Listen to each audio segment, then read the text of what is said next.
আরে বাবা, এই জিনিস খেলে প্যাটিসের মতন তলায় বাঁ হাত পাততে হবে, নালে ঝুরঝুর করে নিচে। কম করে 250-300 লেয়ার হবে একদম প্যাটিসের মতন। তার মধ্যে আবার ডিমের পুরের যা টেস্ট। দুর্গাপুজোয় স্টল লাগাতে চাইলে এইটা রাখবেন, 30 টাকায় বেচলেই বেস্ট। তাহলে প্রথমে একদিন বাড়িতে রিহার্সাল দিয়ে হাতটাকে পাকিয়ে ফেলুন।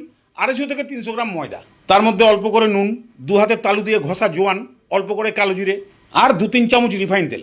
বাস এবার এটাকে খুব সুন্দর করে মাখুন, একদম ভুরভুরে করে দিন মেখে। যখনই এরকম ভুরভুরে টাইপের হয়ে যাবে, খানিকটা নিয়ে ডান হাতের ঠাসার মধ্যে চেপে ধরুন। ঠাসা মেরেছেন তো কাউকে? ঠিক ওই টাইপের জমাট বেঁধে গেলেই অল্প অল্প জল দিয়ে মেখে একটু শক্ত টাইপের দলা তৈরি করে টাকে আর বডিতে সামান্য তেল লাগিয়ে এবারে ঢাকনা দিয়ে সাইড করুন। এবারে বাদ বাকি কাজগুলো করতে করতে ময়দা পুরো সেট হয়ে যাবে।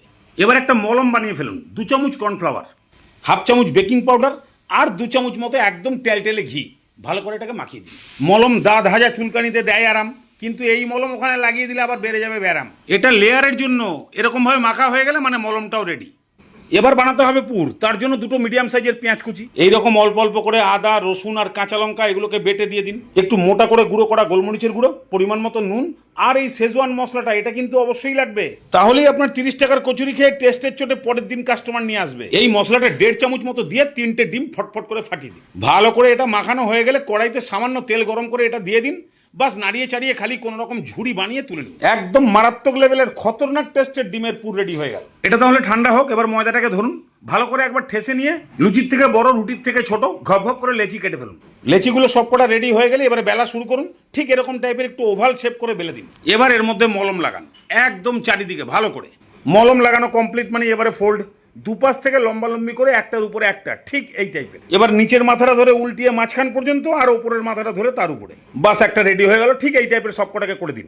সব যখন রেডি হয়ে যাবে একেই বেলে পুর ভরে আপনি কচুরি বানাতে পারেন, কিন্তু অত লেয়ার পাবেন না। তার জন্য আরেকবার বেলে একদম সেম প্রসেসে ফোল্ড করে, কোনো রকম মলম লাগানোর দরকার নেই, সব কটাকে আরেকবার রেডি করুন। সব কটাকে এইভাবে রেডি করে নিয়ে একটা জায়গায় ঢাকনা দিয়ে রেখে দেবেন। তারপরে প্রথম যেটাকে রেডি করেছিলেন সেটাকে নিয়ে এসে হাত দিয়ে চেপে একটু চওড়া করে তারপরে বেলে দিন।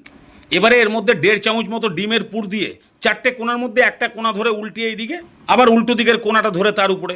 এবার লম্বা লম্বি করে এই কোণাগুলো একটার উপরে একটা, আর এই যে 4 কোণায় 4টে ফাঁকা জায়গা আছে ওটাকে একটু চ্যাপটা করে দিয়ে তারপরে উল্টে দিন। খেয়াল রাখবেন যেন টানতে গিয়ে এইভাবে ফটাস করে ছিঁড়ে না যায়, তাহলে আবার লিক হয়ে যাবে। সবকটা এইভাবে রেডি করে নিয়ে সবে মাত্র তেলটা গরম হচ্ছে ওই সময় ছেড়ে দিন। একদম লো ফ্লেমে 3-4 মিনিট পরেই দেখতে পাবেন সবকটা তেলের উপরে ভাসতে শুরু করেছে আর বেশ ফোলা ফোলাও হয়ে গেছে। এবার ফ্লেমটাকে লো থেকে একটু বাড়িয়ে বাস 2 পিঠটা ভালো মতন কালার আসা পর্যন্ত ভাজুন। একদম বেশি কালো করতে যাবেন না, ঠিক এই টাইপের কালার এসে গেলে বাস তুলে নিন। একদম সুপার টেস্টি অসংখ্য লেয়ার যুক্ত ডিম কচুরি রেডি। বারবার আর একই জিনিস কি দেখাবো? বানান, খান আর অধমকে কমেন্ট করে জানান।